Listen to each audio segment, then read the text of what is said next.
All right, lecture 43, hypothesis testing for a mean, basic ideas part 2. I think we'll pretty much flesh out the main notions and ideas we need to do a formal hypothesis test after this lecture.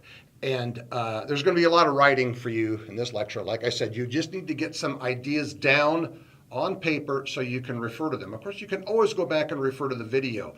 But when you are working through a problem, you're going to want to have these out on paper where you can say, oh yeah, that means this and that means this.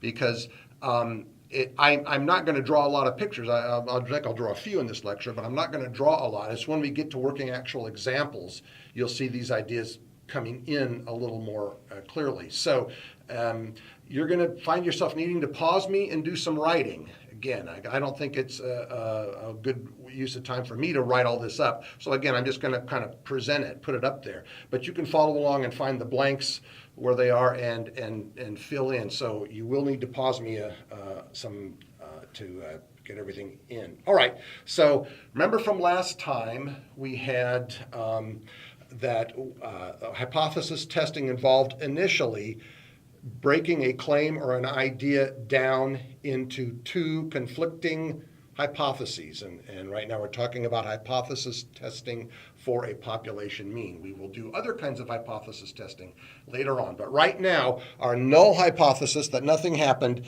is that our so to speak, new mean, population mean, is just what the old population mean was. Didn't have a big change.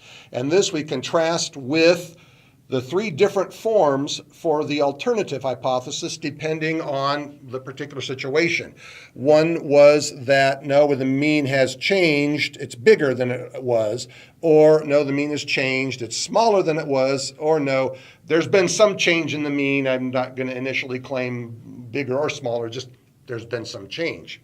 Okay, so let's look at each of these in a little bit more detail. So if you follow along, I have this paragraph right below that, over here to the left. This is called a right-tailed test.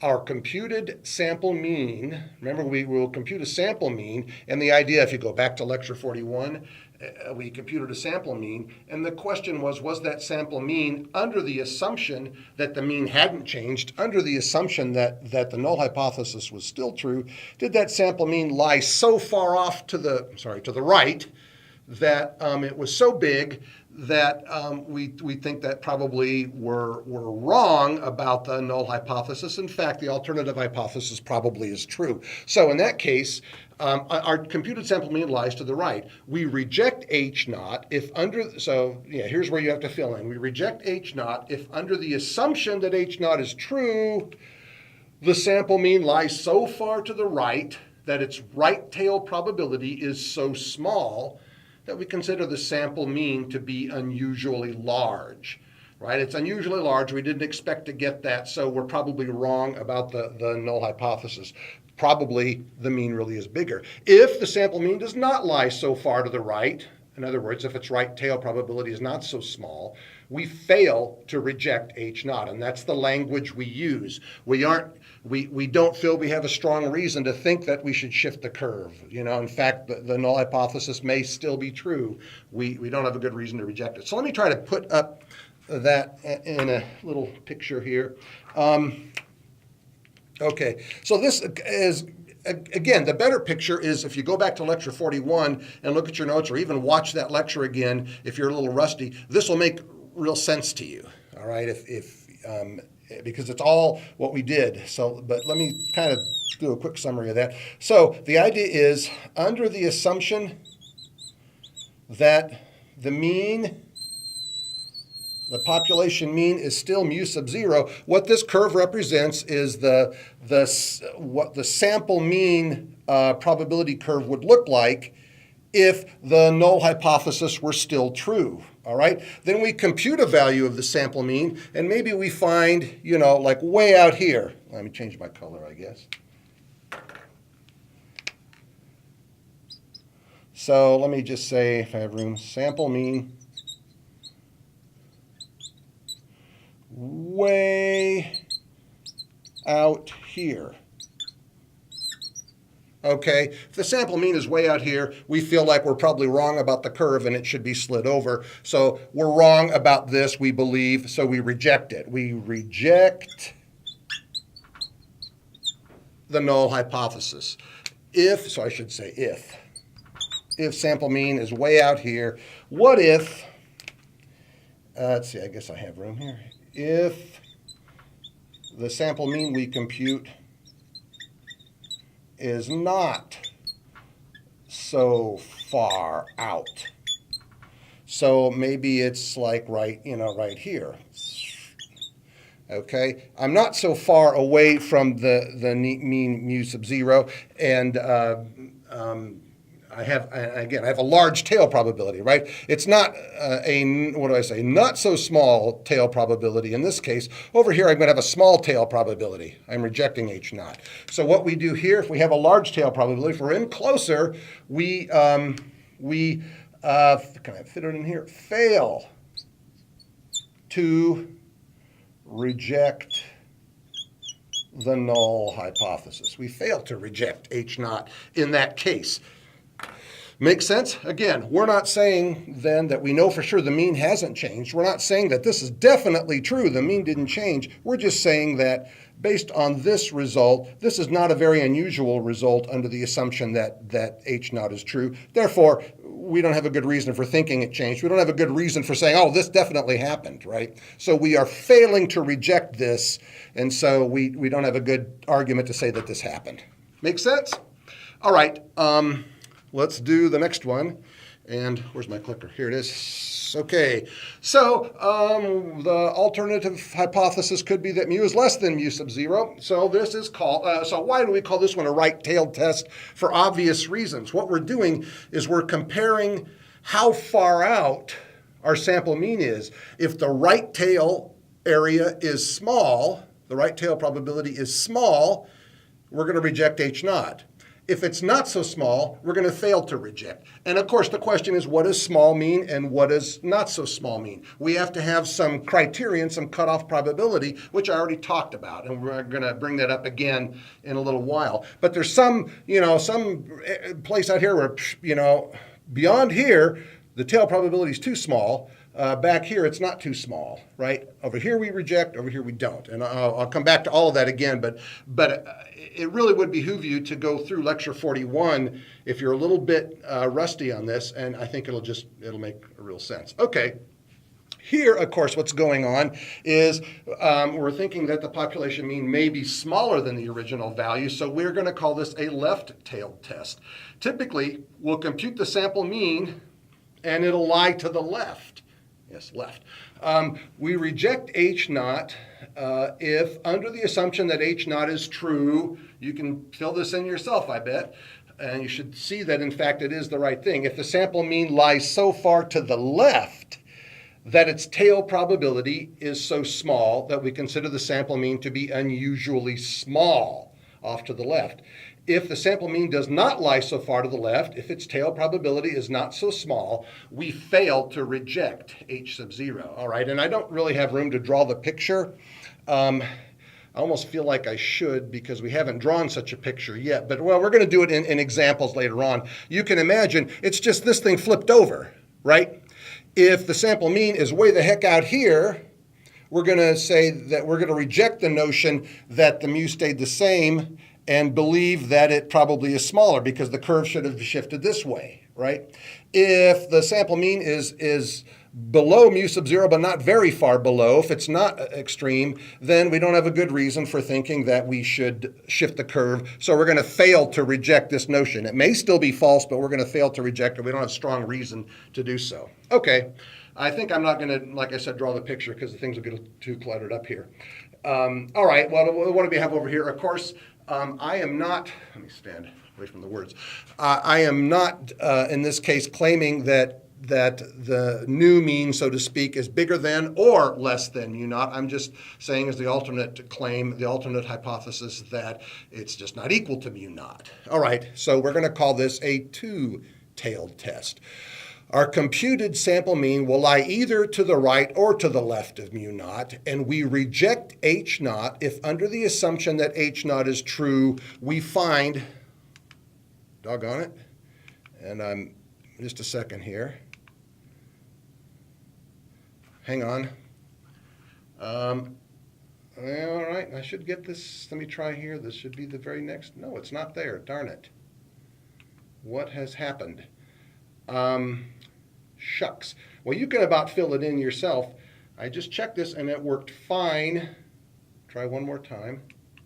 No, it just goes away. And there I'm going to the next slide. That's not right. Okay, let me back up. Sorry. Hate to have to do this again. Boom, boom, boom, boom, boom, boom, boom. There it goes. All right, I don't know what happened there, but we lost it for a second. Anyway, the sample mean, okay, so we reject H naught if under the assumption that H naught is true, we find that the sample mean lies so far away, either to the right or the left, that its tail probability in whichever direction is so small, we consider the sample mean to be unusually extreme, either unusually big or unusually small. If the sample mean is not so unusually extreme, if its tail probability is not so low, we fail to reject H naught. So in this case, we're going to need to have two kind of cutoff points, right? On the, you can look here, we're going to have two cutoff points. And if our sample mean, when we calculate it, lies beyond one in this way or beyond one in this way, we're going to say that's too unusual. We don't believe that the null is true. We're going to reject it and believe that there's been some kind of change. If it lies inside, then it's not going to be unusual enough for us to reject, and we will again fail to reject H naught.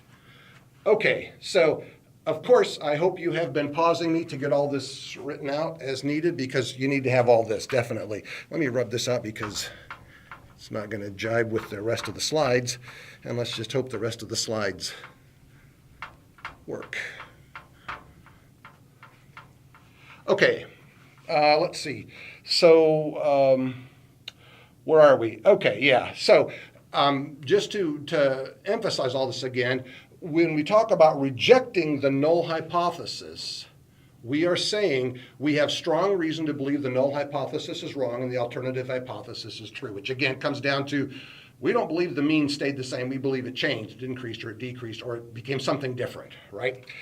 If we fail to reject the null, we are saying that we do not have a strong reason to believe the null is wrong and that the alternative hypothesis is true. And again, I emphasize, we're not saying absolutely the null is still true. We're not saying that because the null has a specific value it says the mean is. And it could have changed a little depending on what happened, but just not enough for us to be able to say, right? That's often what could happen. So the way to think is that we don't have a strong reason based on what we got. If we're failing to reject, we're just saying we don't have a strong enough reason to believe that we can say for sure that there was a change. All right, unusualness. So again, this is where we get into do we decide as the sample mean unusual enough to say we believe the alternative hypothesis or we reject H naught, or it's not unusual enough, meaning we fail to reject? Well, so unusualness, which determines whether we reject or fail to reject the null, is typically determined by a preset cutoff tail probability, which we've already talked about, again, in the context of lecture 41, I believe. But we call it here, the name that we need to have is it's called the significance of the test. That's the word. And we denote it with the Greek letter alpha. So if the tail probability for my sample mean is smaller than alpha, that means it's so far out, I'm rejecting the null. If the tail probability of our sample mean is larger than alpha, it's not so far out, I'm failing to reject the null. We will typically work not with the sample mean itself, but the sample mean's t-score. Or it could be the z-score, depending on the context, depending on what information we have. But for simplicity, I'm just going to refer to the t-score. It could be t or z, depending on the problem. In other words, I don't have the normal curve for the sample mean. I only have the normal curve for the z-scores, or I have the tail probabilities listed in a table for the t-scores. So I have to convert everything to t-scores or z-scores to do the comparison. So whether or not my sample mean is so far out that I reject is going to depend on whether or not its t-score is so far out, right, or z-score. All right, so the sample mean's t-score then is called our test statistic. So we compute the sample mean and we compute its t-score and we have its test statistic. So whether or not our sample mean is unusually extreme will just come down to the equivalent question of whether or not its t-score is unusually extreme. And you saw in lecture 41 that the tail probability we get is the same if we're looking at the sample mean itself or if we're looking at its t-score. The tail probability is the same, and so we don't need to fiddle with the sample mean itself because we don't have the probability curve for that anyway. We use the t-score. All right, so that's really the what we call our test statistic. If you remember, the word statistic way back referred to a number that was calculated from a sample. So here we have this sample, and we are computing the sample mean's t-score. That is a calculation made from a sample, and so it is a statistic, and it's the statistic we use to test our hypothesis. Where does that test statistic lie? Far out or not so far out? All right, given our significance alpha, the cutoff t-scores that have alpha tail probability are called the critical values for our test. And we've already seen these words, but here is where we get the real context. All right, so I have my tail probability. Maybe my tail probability alpha is out, or it's a small number. I go and I find my t-score that has that tail probability. There's my cutoff t-score, right? We said that our test statistic, so if our test statistic lies beyond our critical value, and we say the language we use is that it lies in the rejection region, then our sample mean will be considered unusual, unusually large, meaning we reject the null hypothesis. I figure out from the alpha, the preset cutoff probability, which is usually given to me as a criterion as part of the problem. I figure from that what my t-score is for that cutoff value, and if I lie beyond that with the test statistic, that means my sample mean is unusual. We reject H naught. In that region beyond, we call the rejection region for obvious reasons. If our test statistic does not lie beyond our critical value, so here's my cutoff t-score, and instead my t-score, my sample mean lies in here, right, and not way out there, then, and in the case of a right-tailed test, then we say that it does not lie in the rejection region, and so our sample mean will not be considered to be unusual, meaning we fail to reject H naught, all right? So in terms of where it lies in terms of our critical value, beyond we reject, not beyond we fail to reject. And of course, for a left-tailed test, you'd have your critical value over here, and then if your test statistic were even lower, we would reject. That would be the rejection region. If it were not so low, we'd fail to reject, right? And what's going to happen with a two-tailed test? All of this will come out in examples, but we're going to end up with two critical values, right? And if we lie either out here or out there, we're going to reject. If we lie in here or in here, we're going to fail to reject the null hypothesis. Okay, let's see. Another way to think about this is to think about the tail probability associated with the test statistic. So we have the sample mean, we compute its test statistic. If we can then figure out the tail probability associated with it, we call that the p-value of the test, all right? And that, as I said before, that tail probability of the test statistic is exactly the same as the tail probability of the sample mean itself, right? Just on different curves, but it's exactly the same. So an equivalent way to decide whether we reject or fail to reject the null is to determine whether our p-value is less than or greater than our significance. So think about that. Let's just think about a right tail example here. If the p-value, the tail probability of our test statistic, is smaller than our significance, the tail probability of our critical value, what's happening? In a right tail test, that would say, here's the critical value, and here's the test statistic, because its tail area has to be less than the tail area of the critical value. That'd be saying that the test statistic is beyond the critical value, and it must lie in the rejection region, right? So our test statistic lies beyond the critical value, so lies in the critical region, meaning our sample mean is unusually extreme, and consequently, we reject the null. If the p-value is larger than our significance, the significance is the tail probability for our critical value, the cutoff value. And now if our p-value, the tail probability of the test statistic is bigger, the test statistic must lie inside, right? Then that means our test statistic does not lie beyond the critical value, it lies within, so it doesn't lie in the rejection region. So our sample mean is not so extreme, and we fail to reject the null. Okay, a lot of words without without much in terms of concrete examples, and we just had to get through all this. Like I said, from now on, or for the next, lecture 2 or 3, we're going to do some examples. And you will want to have, I think, these notes laid out before you so you can see where we are using these ideas in the examples. And I think it will really gel for you if you do that. But keep these, make sure everything's filled out right, and keep it out for you when you work the problems over the next few lectures. Okay, we'll stop there.